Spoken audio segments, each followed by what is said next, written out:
Right మరో breaking చూస్తున్న Moinabad farm house drugs కేసులో కీలక పరిణామం చోటు చేసుకుంది. ఈ కేసులో నిందితులు రోహిత్ రెడ్డి, నమిత్ శర్మ, రితేష్లకు కోర్టు రిమాండ్ విధించింది. ఏప్రిల్ 8 వరకు రిమాండ్ ఇచ్చింది. అయితే మరింత విచారణ కోసం మరో 5 రోజుల పాటు కస్టడీ పొడిగించాలని పోలీసులు కోర్టును కోరారు. కోర్టు ఆదేశాల మేరకు ముగ్గురు నిందితులను జైలుకు తరలించారు. ఇదే అంశానికి సంబంధించి ఫుల్ డీటెయిల్స్ మా ప్రతినిధి రత్నకుమార్ అందిస్తారు. Ratnakumar, Moinabad farm house drugs కేసులో ముగ్గురు నిందితులు మాజీ ఎమ్మెల్యే పైలట్ రోహిత్ రెడ్డి, అతని సోదరుడు రితేష్ రెడ్డి, అలాగే గన్ ఫైర్ చేసిన నమిత్ శర్మ, ఈ ముగ్గురిని కస్టడీకి తీసుకొని విచారించడం జరిగింది. 3 రోజుల పాటు ఆ కస్టడీ విచారణ కంప్లీట్ అయింది. 23వ తారీఖున కస్టడీకి తీసుకున్నారు.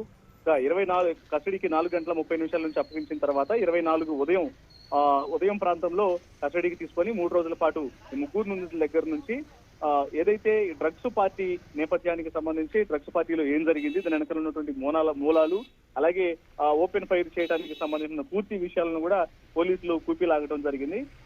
తర్వాత వీళ్ళకు వైద్య పరీక్షలు నిర్వహించి కస్టడీ టైం అనేది ముగిసింది కాబట్టి వైద్య పరీక్షలు నిర్వహించిన అనంతరం కోర్టులో హాజరుపరిచి రిమాండ్ కు తరలించారు. అయితే కోర్టులో హాజరుపరిచినప్పుడు మరొక 5 రోజుల పాటు కస్టడీ అనేది ఎక్స్టెన్షన్ ఇవ్వాలి అనేది పోలీసులు కోర్టులో వాదనలు చేసినప్పుడు, కోర్టులో అప్లికేషన్ చేసినప్పుడు కోర్టు దాన్ని తిరస్కరించింది.